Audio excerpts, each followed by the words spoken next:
Why are you doing this to us? Because you let us.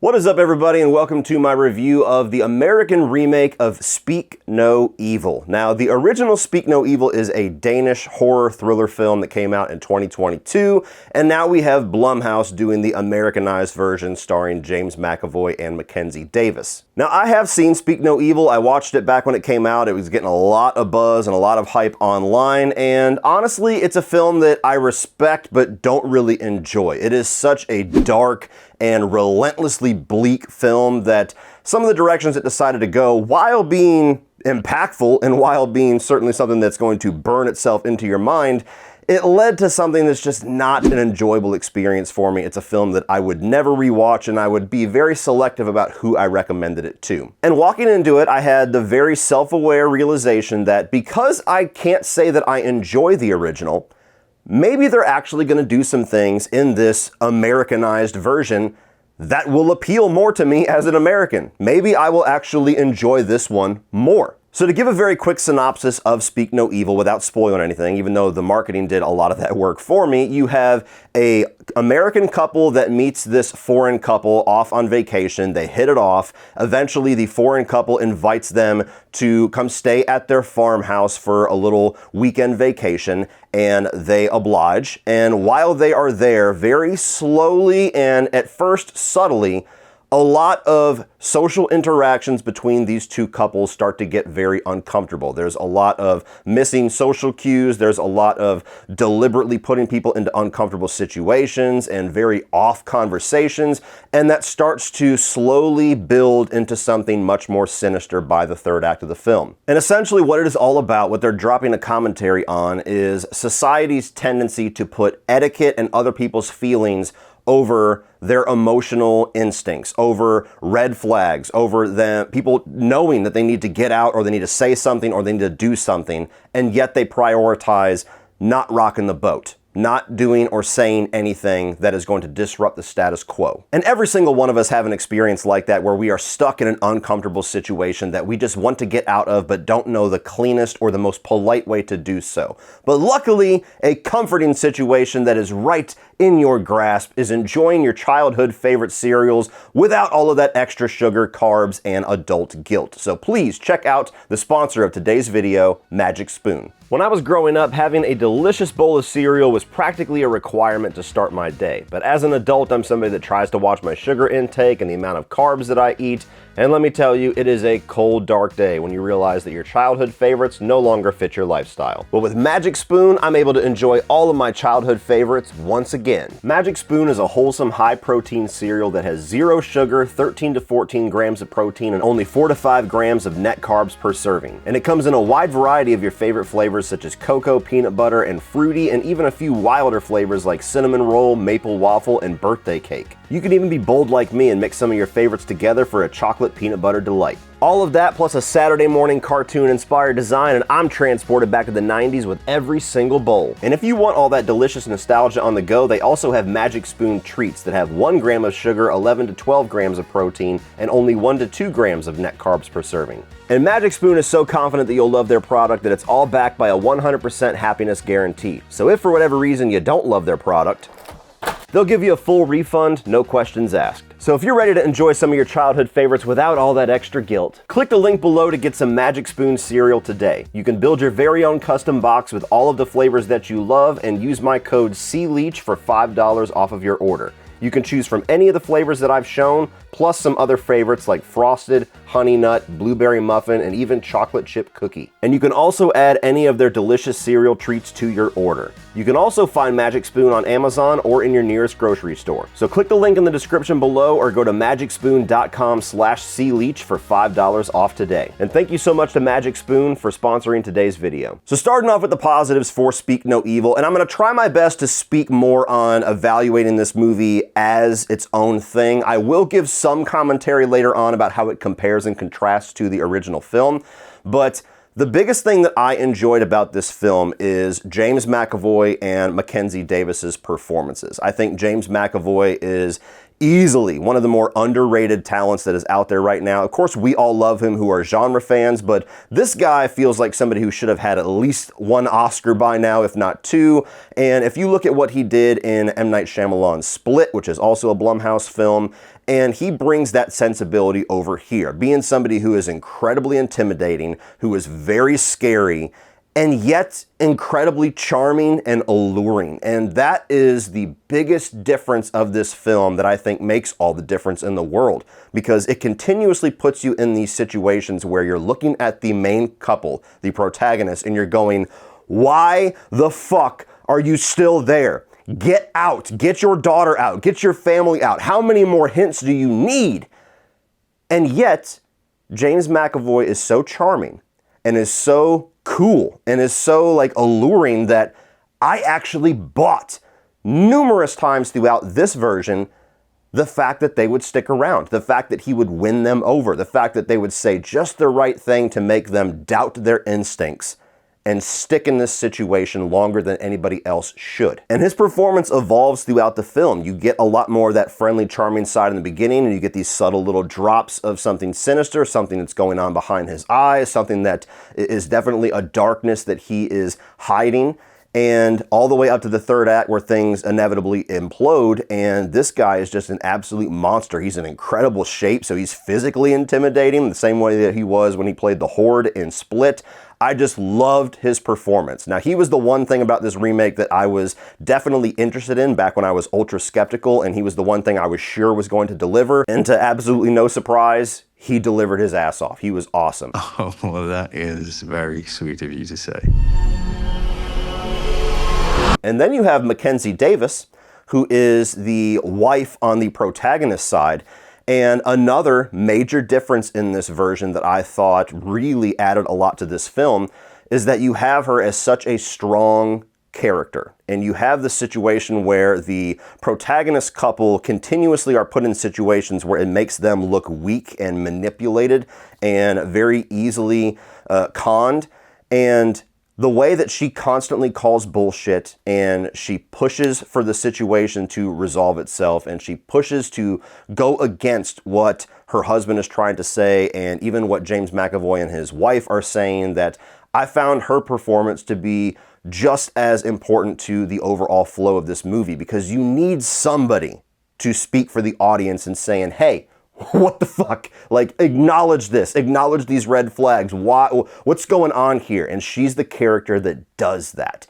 And all throughout the movie, even into the third act where things implode, she is steadfast, one of the strongest characters in the film and one of the strongest performances. And so really, as the audience, you invest in her journey more than anybody else because she's actually taking charge. I also just really like this concept. It is something that is very interesting for a thriller or a horror film, just to put two people into continuous situations that kind of represent things that we all can empathize with, and we can all have a similar story to that, where we're stuck at a party with somebody who's acting a little off, or we're meeting somebody that doesn't quite line up with our ideologies, and there's that initial tension of like, how do we approach this? Do we acknowledge it? Do we hash it out? Or do we just pretend that we don't have this giant divide between us? It's something that I think is a really subtle thing to explore, and they do explore it fairly subtly throughout most of this film until inevitably things get much more heightened for the Hollywood approach. But I just like that concept. It's not something that is very, supernatural. It's not something that is kind of breaking the laws of reality. It is a very relatable situation that is just turned up to 11. And going along with everything that I just said, I think that the dialogue in this film, in this screenplay, is actually really well written. I mean, these are scenarios that you have to maintain a certain level of believability. You have to maintain that tether to reality to make it relatable situations. And I think all throughout the film, they achieve that. Even the more extreme situations, you've heard stories like this. And the way that James McAvoy and everybody else interacts with each other, you got Scoot McNairy as the husband, and they all play off of each other in a very relatable way. They have appropriate responses, both physically and verbally. And it's because of that constant tether to believability that the movie is able to achieve quite a bit of tension. Even for me, somebody who has seen the original film and knew most of what this story was going to have, and the first two acts of this film are fairly identical to the original, it still maintained a level of tension. I was still on the edge of my seat during numerous sequences. I was still very curious of what was eventually going to happen, when was the shoe going to drop, when was the violin string going to snap, and it's all through the performances and the writing. And the last thing that I'll say in regard to the characters, the performances, and the way that they wrote this film is that I feel like they fleshed out these individual scenarios way more in this American remake. And for me, it actually made the characters, and more importantly, the character decisions, a lot more believable and a lot more enjoyable to me. One of my biggest frustrations with that original film, which is absolutely the point of that movie, is how incredibly stupid and weak the protagonist characters were. And they very much adjust that in here. Now, you still have Scoot McNairy's character, we'll get into him a little later, that is absolutely a weak character and just makes a lot of stupid decisions, but the way that they flesh certain things out and change the dialogue up a bit and give you a bit more context and explanation through the character interactions made it more believable. For example, the bunny rabbit.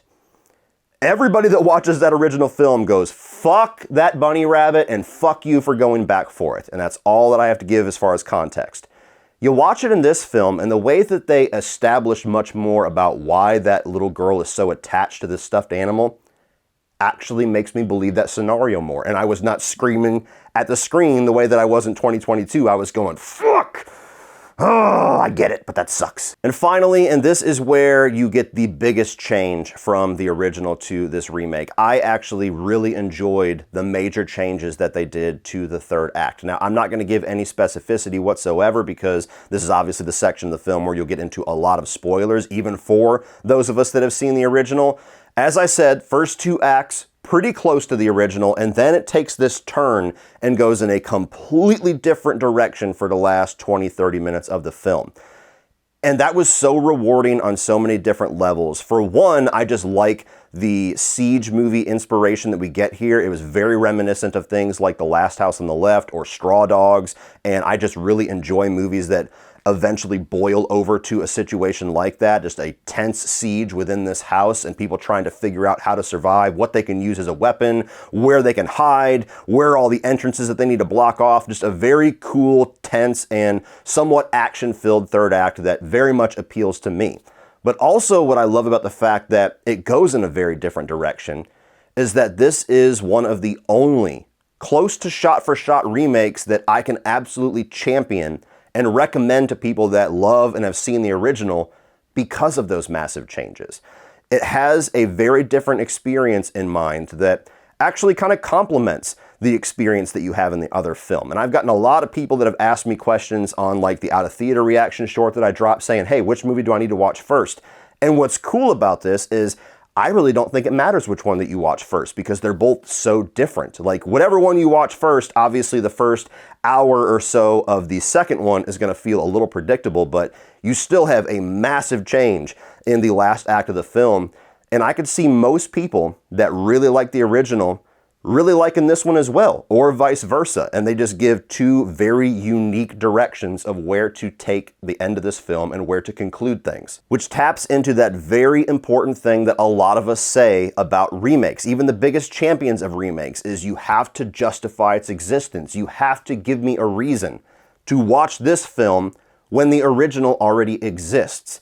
And I really love the fact that they took all that effort to make this thing so different in the way that things play out by the third act, because it doesn't just feel like we're revisiting the exact same story but with American actors. It actually merits its existence alongside the original film. Now moving on to the mixed, and I will be honest, it is very difficult to talk about this without somewhat leaning into spoilers, so I will put a spoiler alert up here, but I'm not really going to say anything too specific. It's just dealing with the nature of the difference of tone of these two films. So once this alert goes away, will be in my negatives if you don't want to know anything specific. But the main thing that I think a lot of people are going to be torn on, and I'm honestly torn on a little bit, is that the difference of approach and tone of these two films. I would very much categorize the original Danish film as a horror film. I would categorize this American remake as a thriller. And they're very different in the way that they take things in as far as how bleak and how unrelenting and how gut-wrenching things get by the third act. If you really love the impact that that original made and how it's burned into your brain and how it just left you feeling like this helpless shell by the end of it, and you value that part of the experience of the original, you might be frustrated with how quote-unquote sanitized the approach is in this American remake, because it does kind of shave off a little bit of those rough edges. Now, for me personally, while I appreciate how impactful and how very much that original film stays true to what it is trying to say, no matter how ugly the message is, all the way through to the final shot, it was too bleak for me. It was too unforgiving, and it dealt with certain subject matter that's, we'll call it an emotional trigger for me. So it's a film that I respected but could never completely enjoy and would never rewatch.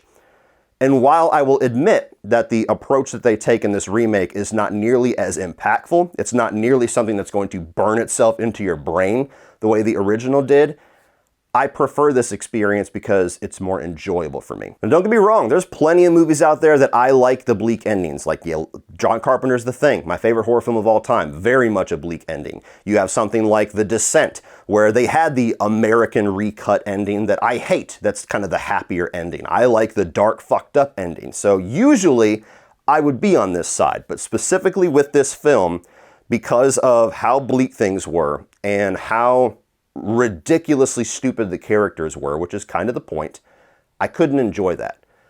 I very much could enjoy this one. So this is where you're going to get most people's divide, is which approach they prefer. And now moving on to the negatives. First one right out of the gate, Scoot McNairy's character, the husband on the protagonist's side, weak as fuck. Like, this guy absolutely embodies everything that I hated about the protagonist in the original film in the worst way. Luckily, you have Mackenzie Davis's character that is there to kind of foil against that, but there are so many situations in this movie where he comes across as just so manipulated and weak and cowardly, and the film actually gives him numerous points in the third act to resolve that, and it actually would play more into his character arc as somebody who is trying to kind of reinvent himself and be the husband that his wife needs him to be and rise above all of the punches that life delivers to him. It gives him all these opportunities in the third act to achieve that and to have somewhat of a character arc throughout this film, and yet he continues to fail. He continues to stumble like a Looney Tunes character.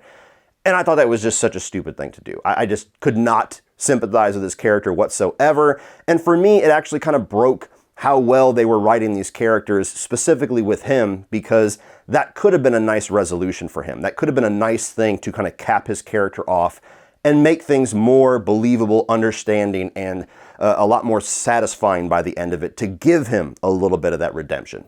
But we never get it. Another issue that I had, which is just going to be a difference of taste, I wish the third act got a little more bloody. I wish there was a little more carnage candy in here. Now, I am a slasher fan, so I'm probably always going to say that. Do we always need blood and gore? No, but I always want it, so just give it to me. It's a rated R film. We're already dealing with adult situations and profanity and things that are going to lead it to be a movie that only adults or very old teenagers are going to watch. So just give us that. You know, when we start to get into the third act and people are fucking each other up, like, give us some blood, man. Come on. It was a little bit of a frustration for me that we get to the end and the only gore that we see is like quick little flashes, almost like they were bearing on maybe trying to make this PG-13. When you have a movie that achieves so well making us despise the villains and making us want them to get their comeuppance, give us that comeuppance. Give us that carnage candy, baby. But ultimately, the biggest issue of this film, which is only extrapolated if you have seen the original, is that it's incredibly predictable, especially throughout the first 2 acts of the film. But there's even a number of things in the third act that unfortunately made its way into the marketing. So if you have seen any of the trailers of this film, or if you've seen the original, there's a lot of this experience where you see everything coming. Now, it's kind of a testament to the movie of how well it's done and how well it's written and acted that I still enjoyed it as much as I did despite that predictability. But it's something you have to acknowledge. This is not a movie that has a bunch of twists and turns and surprises in store for you. It is very much a predictable journey that is just executed very well, which is unfortunately just something that we're always going to have to navigate when it comes to Blumhouse films. Jason Blum has said himself years ago in an interview that his data shows him when they show so much of the movie in the marketing, their numbers are better in the box office. I wish that wasn't the case, but apparently that is a fact. I fucking despise that it's a fact, but that's a fact. So take it from me. If you can avoid it, and this trailer was impossible to avoid, don't watch trailers to horror films that you're already sold on, because it's a shame that a lot of people aren't going to be able to walk into this blind and be taken for surprise the way that this experience should be experienced. All in all, guys, this is going to end up being one of my biggest surprises of the year. I had no faith in this thing, and I ended up walking out very much enjoying it. My wife watched the original with me, and I cannot wait to watch this version with her, because I think she'll enjoy it as well. She had the same issues with the original that I did. But the coolest thing about this remake is that I think it's going to allow itself for fans to be fans of both and not feel like they have to pick one or the other. They both have their own values, they both have their own flaws, and they both have their own appeal, where you're going to get a lot of different people that appeal one over the other for understandable reasons, while not hating what the other film brings. Well, that's it for this one, guys. Please check out Magic Spoon down in the video description below, and if you enjoyed that, click over here for all of my 2024 new release reviews. And I'm also going to put my ranking of all of the films of 2022, where I do speak about the original Speak No Evil in that ranking. Like, share, hit that subscribe button so you don't miss everything in the future. And as always, remember, opinions are like assholes, but that doesn't mean you have to be.